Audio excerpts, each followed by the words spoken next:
Bismillahirrahmanirrahim. Assalamualaikum warahmatullahi wabarakatuh.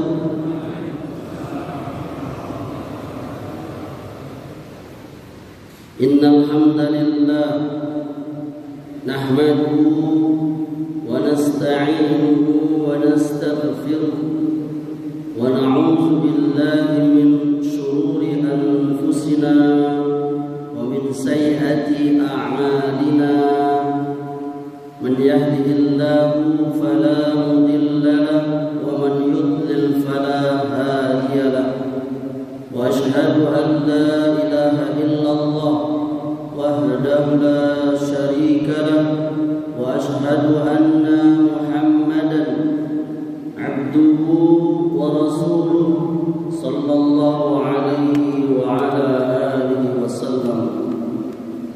Ya ayyuhalladzina amanu taqullaha haqqa tuqatih wa la tamutunna illa wa antum muslimun.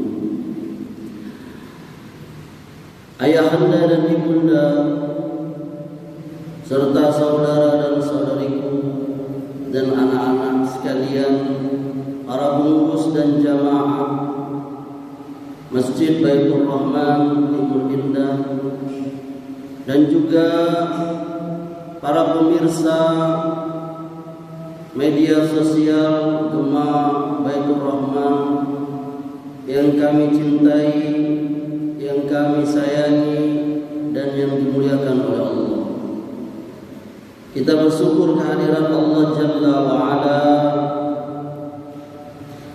Allah masih memberikan kepada kita yakni nikmat sehat, nikmat hidayah, dan juga nikmat waktu luang.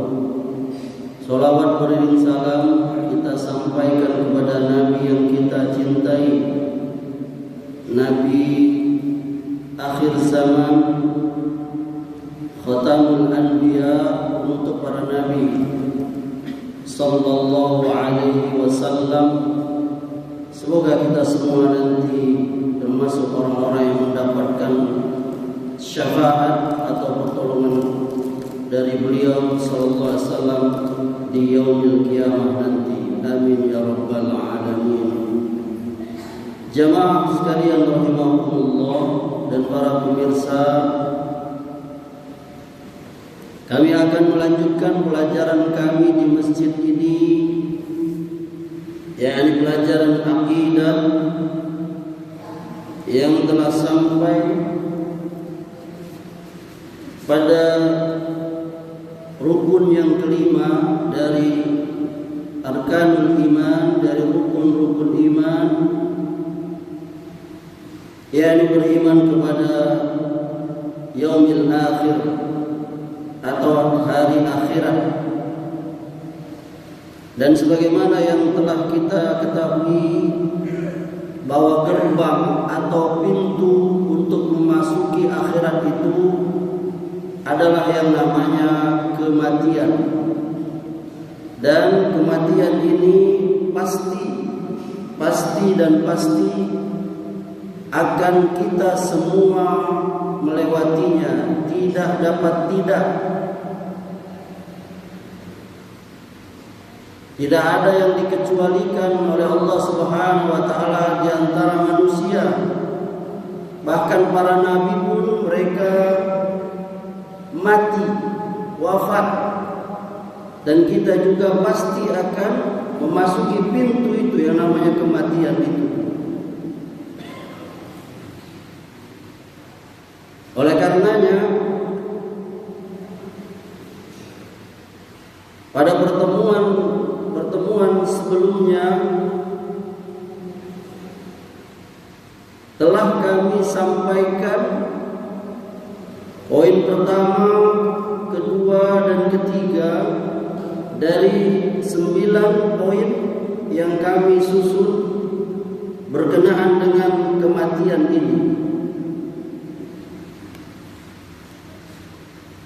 Dan telah kami sampaikan yang pertama, dalil-dalil kematian itu baik dari Al-Quran atau dari sabda Nabi Sallallahu Alaihi Wasallam, dan juga dari ijma', dan juga dari akal yang Allah berikan kepada kita. Yang kedua, kami juga telah menyampaikan apakah kematian itu. Walaupun serba sederhana dan ringkas telah kami jelaskan. Kemudian yang ketiga, kami juga telah menjelaskan ada kematian itu dibagi dua, ada mati besar dan mati kecil. Bagi jamaah yang ingin mendapatkan faedah pembahasan itu, silahkan para pemirsa juga untuk menyimak kembali di channel YouTube Gema Baitur Rahman.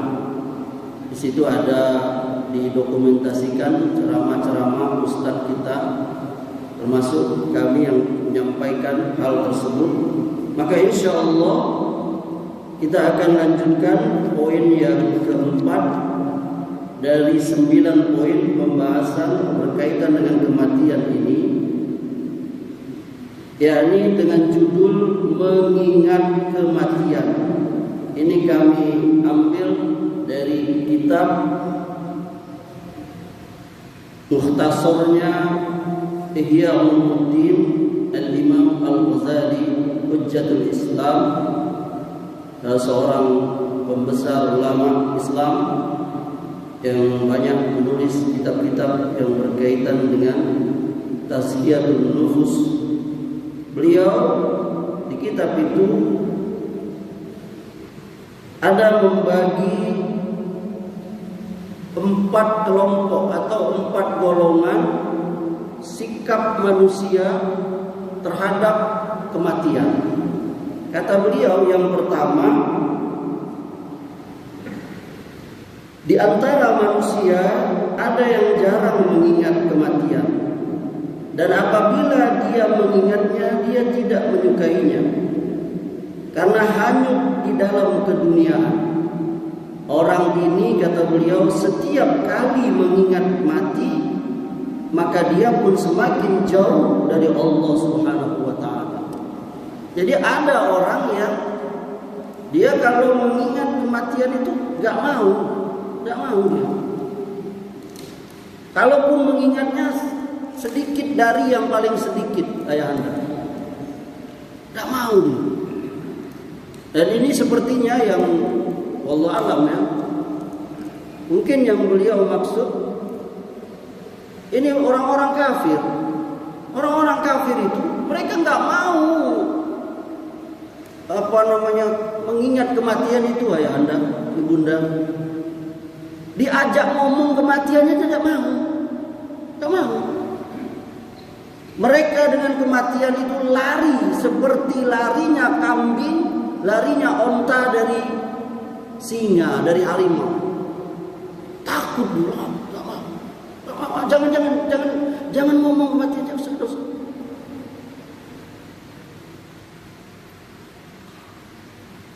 Mau. Fobia. Sudahlah, kita nikmatin aja hidup. Ya subhanallah. Saya ada teman dekat di Pulau Enggano. Dulu dia pernah tugas di Pulau Enggano.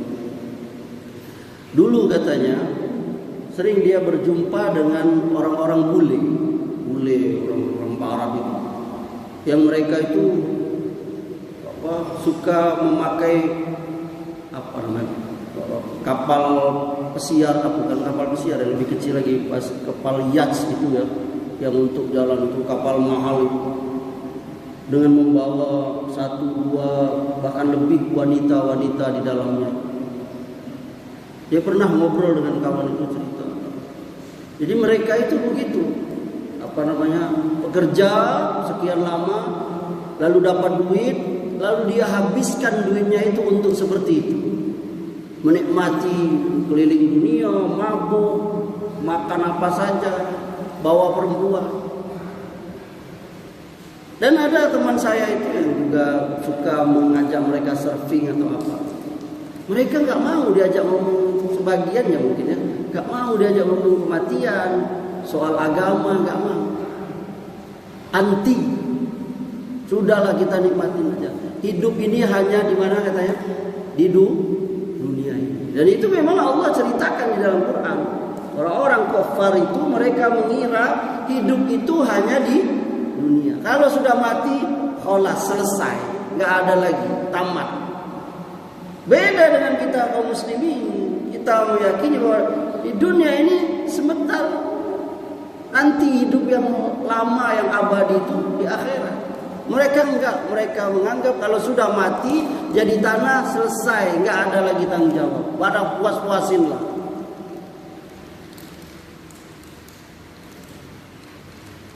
Seorang muslim nggak seperti itu.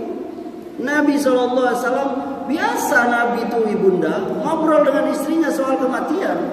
Dikisahkan Nabi kalau ngobrol dengan Aisyah, alangkah indahnya kalau engkau yang duluan meninggal, kata Nabi. Aku yang akan mengurusmu, aku yang akan memandikanmu, mengkafanimu, menyolatkanmu, menguburkanmu. Begitu pula Aisyah berkata, jadi suami istri biasa dia ngobrol kematian. Nanti kalau kita meninggal, kita akan terpisah. Nanti semoga Allah kita temukan lagi kita di mana ibunda? Di sorga. Dengan pasangan-pasangan, dengan engkau wahai kakandaku, dengan engkau wahai jantung hatiku, istriku tercinta. Biasa. Dan perlu kita ketahui bahwa kata Nabi, ada dua cara untuk melembutkan hati yang keras itu. Ada sebagian orang itu keras sekali hati itu, bahkan lebih keras dari batu. Teka. Kalau bahasa Inggrisnya apa? Teka. Kalau di awal surah Al-Baqarah itu dibagi tahu samu aja. Samu tidak dikasih tahu. Samu aja.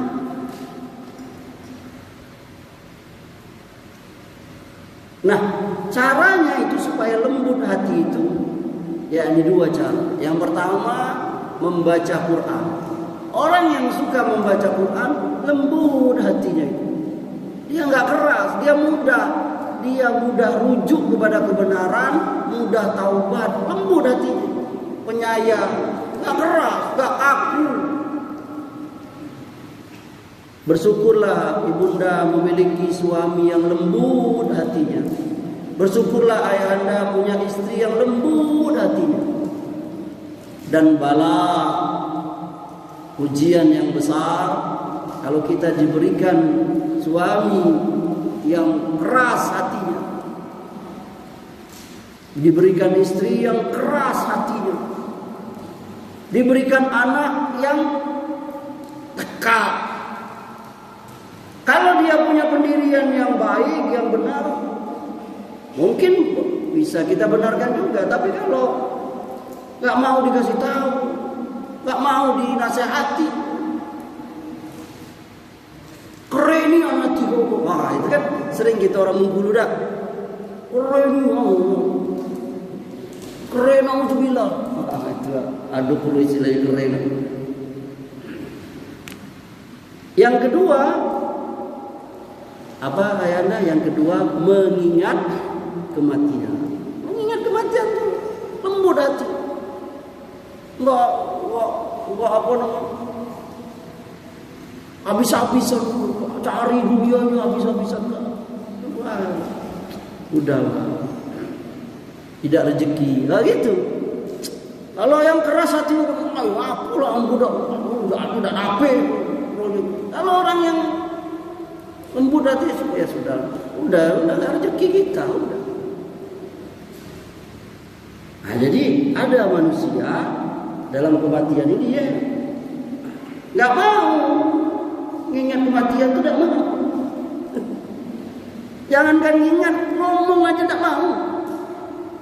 Mana mau dia ngomong kematian? takut. Jadi mungkin ada juga ya, kita di Bengkulu ini ada apa namanya, tablik musibah ya. Nah itu harusnya tuh orang yang suka ngikutin tablik musibah tuh hatinya makin lembut, karena diingatkan terus oleh para penceramah itu.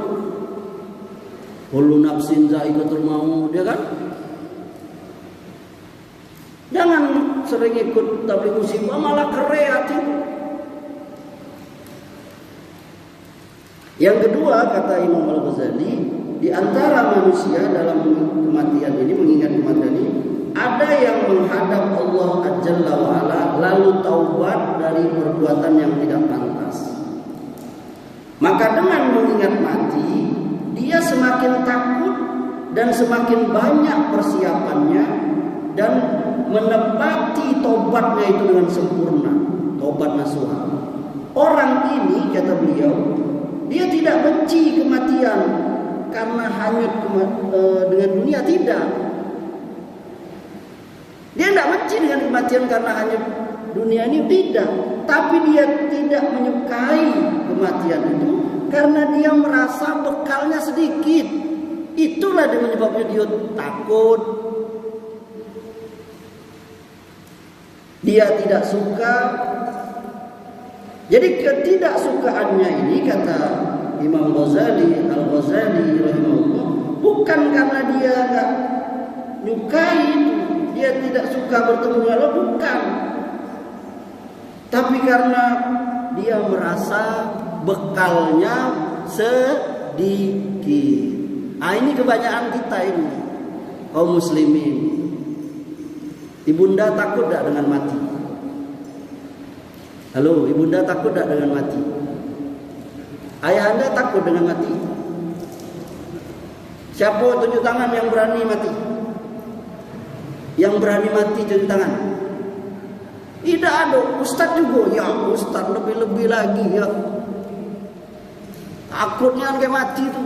Lah buktinya apa Ustaz? Lah buktinya kalau nyebrang jalan di jalan raya itu, lagi banyak mobilnya, nengok kanan nengok kiri, berarti itu takut mati.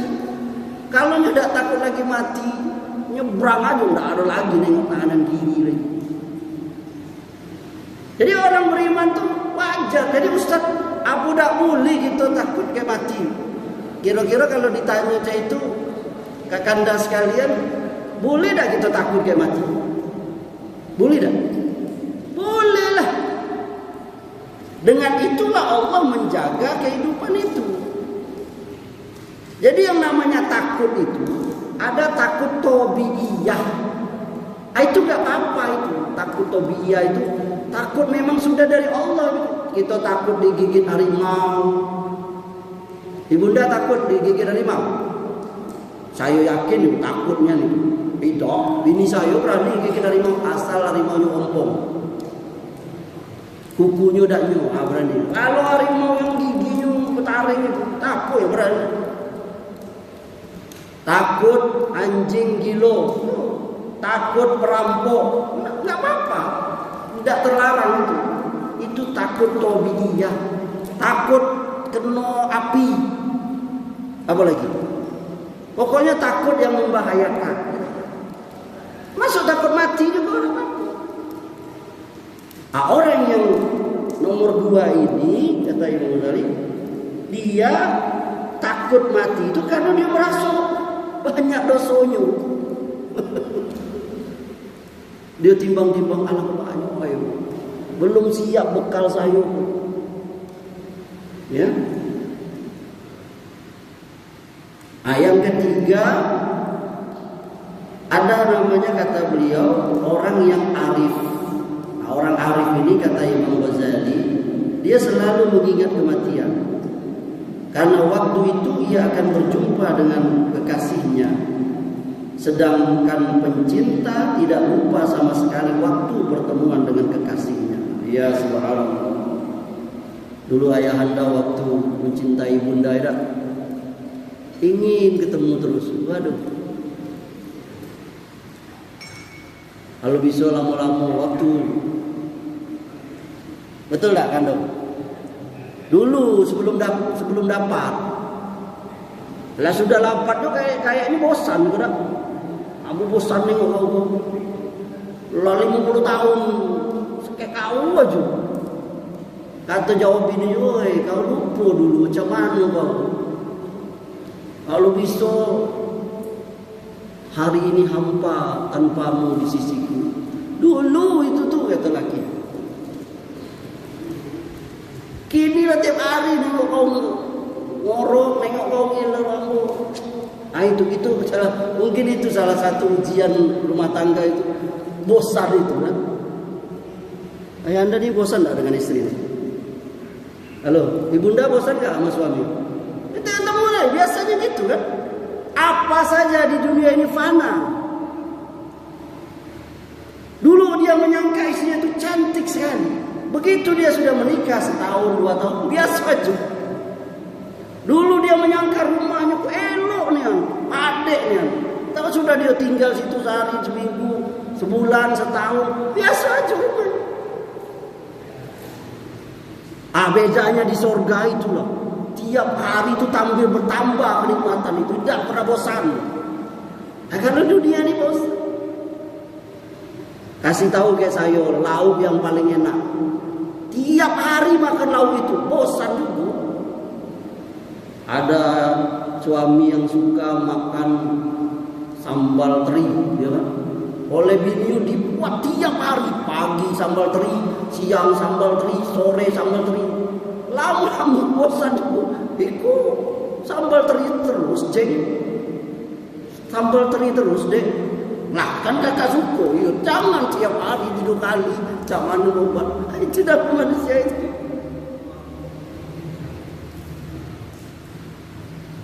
Jadi seorang orang mukmin dia ingin rindu bertemu dengan kekasihnya itu, dan kematian itu jalan bertemu dengan kekasihnya itu.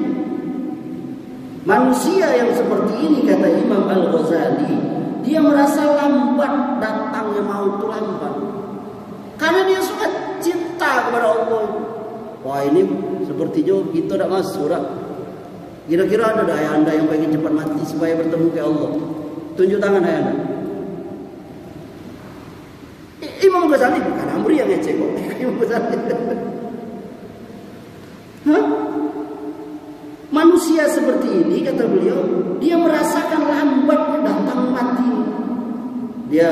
Imam Ghazali menukil riwayat dari Huzaifah bahwa ketika dia wafat, Huzaifah berkata, "Seorang kekasih yang datang dalam keadaan miskin, tidaklah beruntung siapa yang menyesal. Ya Allah, jika engkau mengetahui bahwa kemiskinan lebih kusukai daripada kekayaan, penyakit lebih kusukai dari kesehatan, dan kematian lebih aku sukai daripada kehidupan, maka mudahkanlah kematian bagiku supaya aku berjumpa denganmu."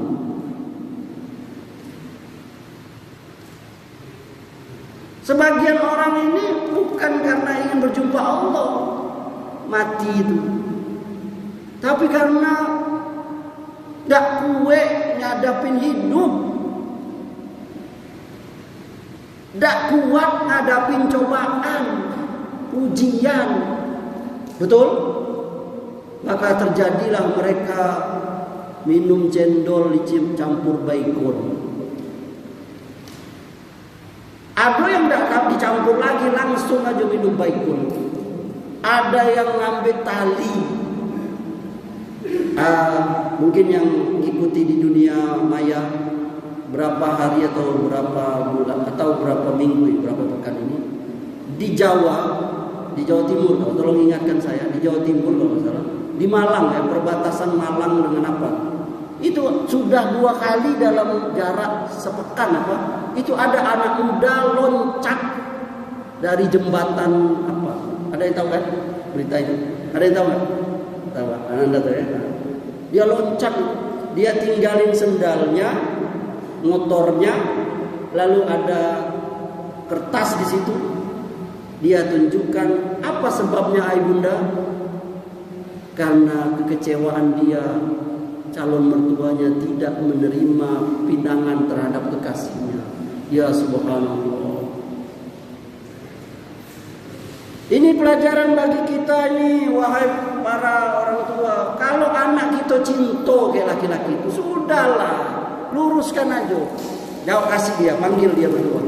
Kamu lah saling cintanya dia, boy, papa ini. Kau lah siap nafkahin anakku, siap. Kalau anak kita perempuan, kalau anak kita laki-laki, kau siap, kau cintanya. Kalau perlu calon besan tuh panggil dulu. Iku anakku bahaya kalau diteruskan. Kalau mereka sudah sama-sama cinta, sudah luruskan. Tapi ingat, kalau sudah berumah tangga, wajib kasih nafkah, wajib ini itu. Jangan di-cut. Ini akibatnya ini dapat 2 kali di jembatan yang sama, loncat karena kecewa. Yang kedua, nasihat. Risiko kayaknya udah ada yang bujangan, kan? Ada yang bujangan ada juga.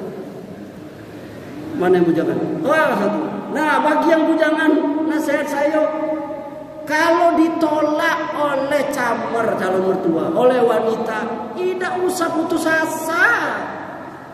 Cari tino lain, banyak tino. Sekarang ini lanang itu 1 banding 10 apa banding 15 gini. Maka kalau ditolak oleh tino 1, tuh cari lagi. Tolak lagi, cari lagi. Tidak ada 1, kelak ada nyangkut itu. Kawan saya itu Ustadz Gani Abdul Goni. Ayah saya berapa kali nemenin dia. Tahu nggak ayah anda? Yang keberapa dia dapat? Yang ke-15 kali, bayangkan. Dia nazor, ta'aruf, apalah namanya ini. 15 kali baru. Yang ke-15 kali baru diterima mau perempuan itu. Orang dari Prabu Muli atau pokoknya Sumatera Selatan. Saya datang situ. Melamarnya, waktu nikahnya. Keberapa itu? 15 kali Ustaz.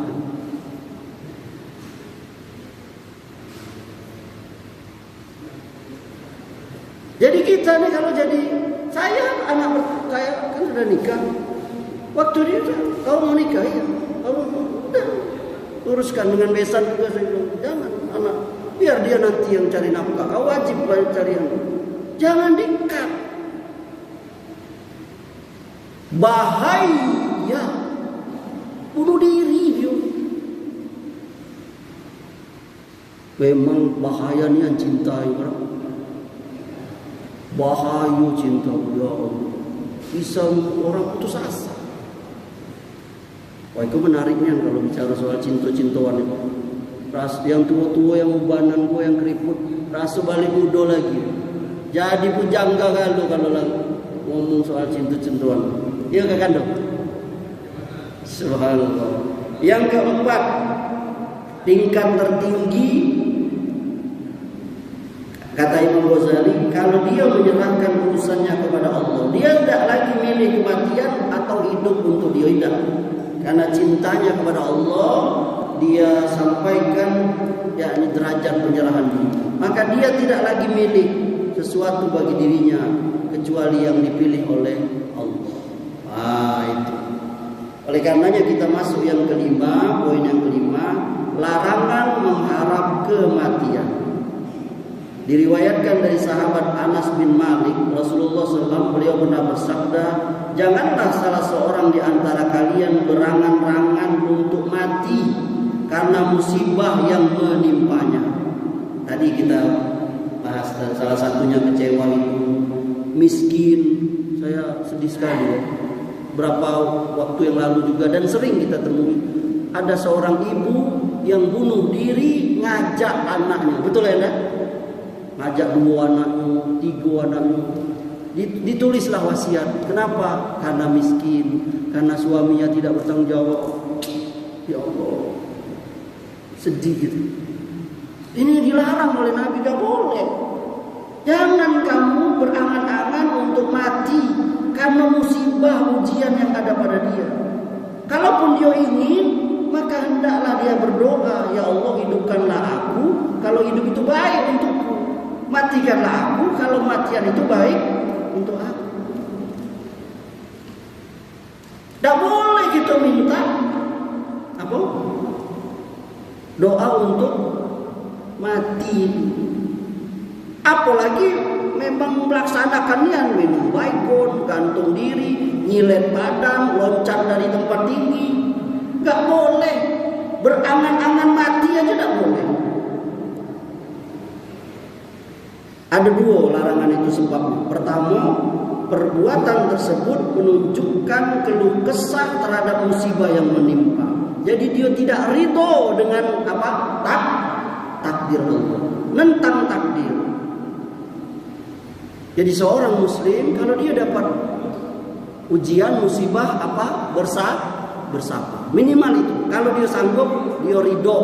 Nah itu. Yang kedua, berdoa untuk mati itu tidak menyelesaikan masalah. Tidak menyelesaikan masalah, malah timbul masalah yang baru.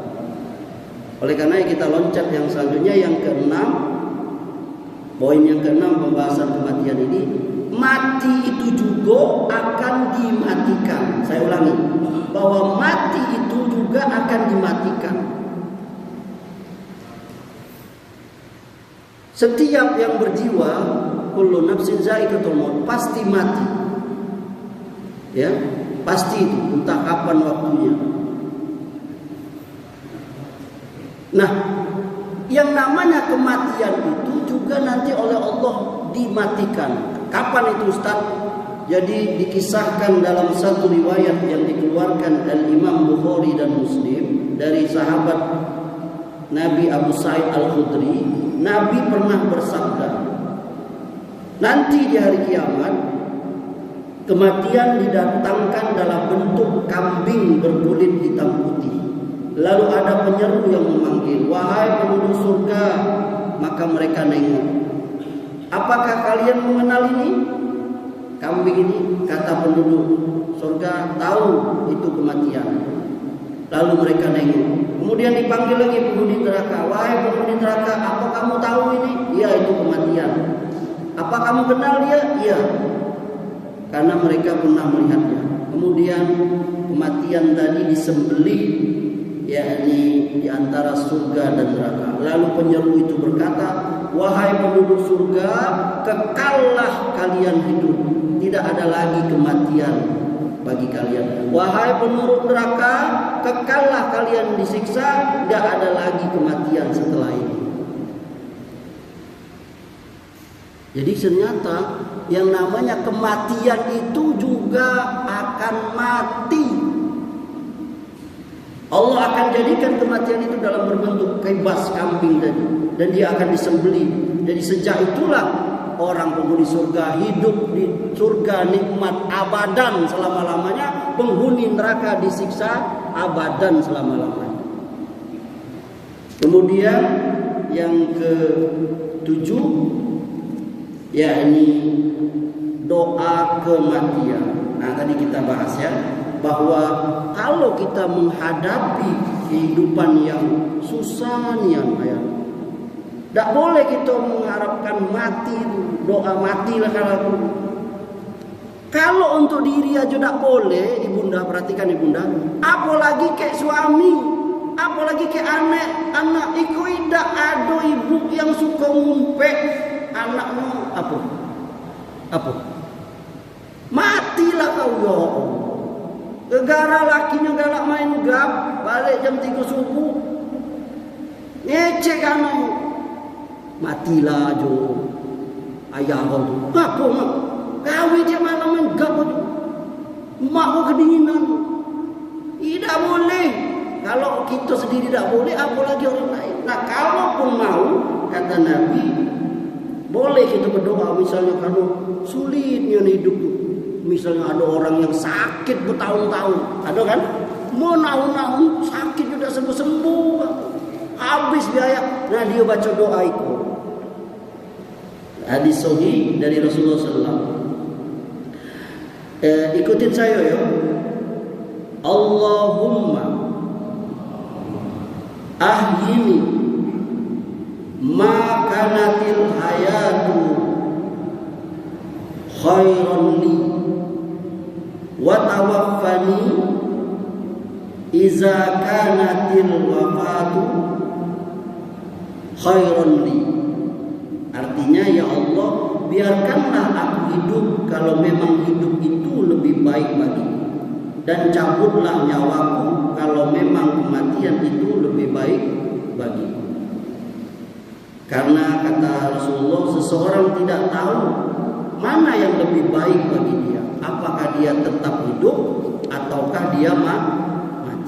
Maka seorang muslim boleh berdoa seperti tadi. Boleh juga berdoa yang kalau nggak hafal ininya, berdoa secara bahasa Indonesia. Ya Allah, kalau memang ini aku mati lebih baik untukku, maka matikanlah aku ya. Tapi kalau memang hidup ini lebih baik bagiku, maka hidupkanlah aku ya. Sembuhkanlah dalam kebaikan. Jangan kita putus asa. Kemudian yang selanjutnya yang ke-8, yakni para ulama sering sekali mereka banyak menyebut tentang kematian ini. Banyak sekali ya di sini, tapi saya akan membacakan hanya satu saja. Ada ulama tabi'in namanya Sa'id bin Jubair, dia berkata, andai kata hatiku lepas dari mengingat kematian, niscaya aku khawatir hatiku jadi rusak. Wah, berarti beliau ini senantiasa mengingat kematian. Ini ada di buku 100 Hikmah Ulama Salaf, halaman 367 sampai 371. Dan yang terakhir, poin yang terakhir dari pembahasan kematian ini, jamaah rahimahullah, jadi hikmah kematian. Jadi yang namanya segala sesuatu ayahanda, ibunda, itu pasti ada hikmahnya. Rabbana ma khalaqtaha zabatila. Ya Allah, tidak ada yang sia-sia Engkau ciptakan.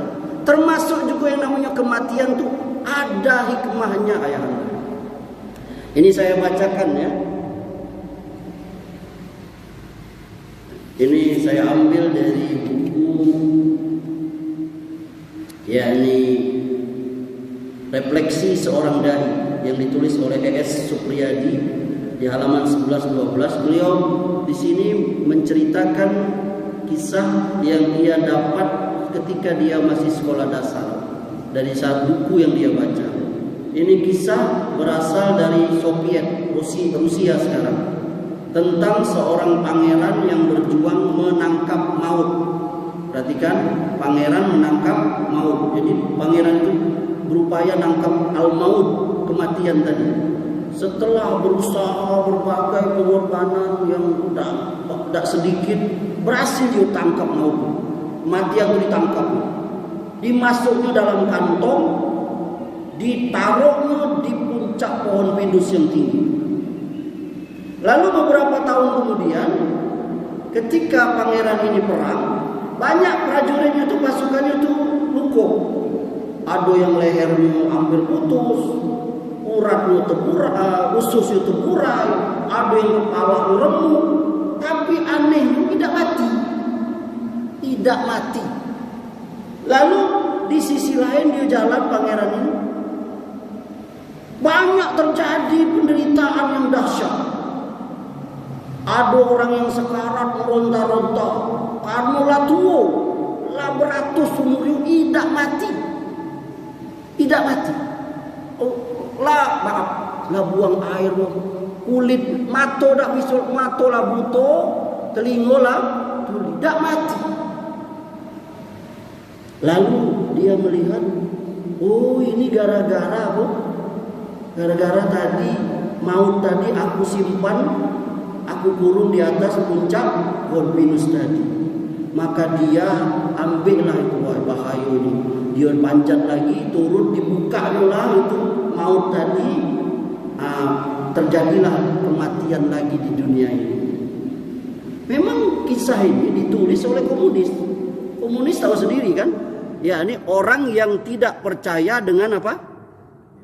Dengan hari akhirat, dengan kematian. Tapi coba lihat, kita ambil pelajaran ayahanda ibunda. Kalau tidak ada yang namanya kematian itu ngeri nian ayahanda. Coba lihat tadi. Ada orang kepalanya putus, ada yang terburai ususnya, ada yang sudah beratus tahun umurnya tidak mati. Coba. Yang terjadi apa? Orang yang hidup juga susah, anaknya ngurus, betul kan? Kan orang yang kayak itu kan harus diurus. Litak dia, tidak mati-mati kayak itu. Dana lah habis untuk ngurus tadi itu. Jadi ternyata dengan adanya kematian itu selesailah penderitaan itu. Betul? Betul? Betul. Jadi mengerikan sekali kalau udah ada yang namanya kematian itu. Makanya kata Allah Subhanahu wa taala bahwa yang namanya di dalam surah Al-Hajj ayat 66 kata Allah, Allah yang menghidupkan kamu, kemudian matikan kamu dan hidupkan kamu lagi. Sesungguhnya manusia itu banyak mengingkari nikmat. Jadi ternyata yang namanya kematian itu juga nikmat. Ayahanda tahu tak? Di dunia ini, sekarang ini, ada orang yang sangat berbahagia kalau ada orang mati. Siapa? Siapa? Kalau ada orang mati dia senang nih, gembira nih. Siapa? Betul. Tukang gali kubur. Karena kalau ada yang mati dapat loka. Betul? Ada tukang gali kubur sih? Alhamdulillah Ustaz, ngapa? Sehariku ada 3 orang mati. Alhamdulillah dapat berapa? Berapa gini kalau gali kubur? Kayak berapa? 1 juta ya? Sekitar itulah. Jadi ada yang mati itu bagi kita iya musibah, tapi bagi apa? Bagi orang rezeki, bagi penggali sumur. Bagi kita penyakit itu musibah, tapi bagi dokter, bagi satpam rumah sakit, bagi penjual obat apotek itu nikmat. Kemarin corona itu siapa yang kayu? Halo? Tukang jual masker, tukang jual sanitizer, ya kan? Sampai tukang jual susu beruang. Susu beruang itu Ustaz, ada kawan saya Ustaz tukang jual itu juga. Lama bulan-bulan tidak tersentuh di gudang itu. Begitu. Tapi corona itu Ustaz, itu masanya itu lagi tidak boleh diminum lagi apa namanya? Expired. Seminggu lagi Ustaz diborong kanti Ustaz. Coba lihat itu. Jadi bagi kita satu musibah, bagi orang itu rahmat. Oleh karenanya sebagai seorang muslim, maka hendaklah kita mengingat kematian. Dan boleh kita takut kematian, tapi jangan sampai menyebabkan kita durhaka kepada. Barangkali ini cukup ayahanda. Semoga Allah Subhanahu wa taala melembutkan hati kita dan menjadikan kita orang-orang yang Allah wafatkan dalam keadaan husnul khotimah. Dan salah satu doa yang wajib jangan lupa kita panjatkan kepada setiap berdoa kapan saja, di mana saja, adalah kita diwafatkan, dimatikan oleh Allah dalam keadaan husnul khotimah. Wa sallallahu ala nabiyina Muhammadin wa ala alihi wasallam wa akhiru da'wana alhamdulillahi rabbil alamin. Billahi taufiq wal hidayah. Wassalamu alaikum warahmatullahi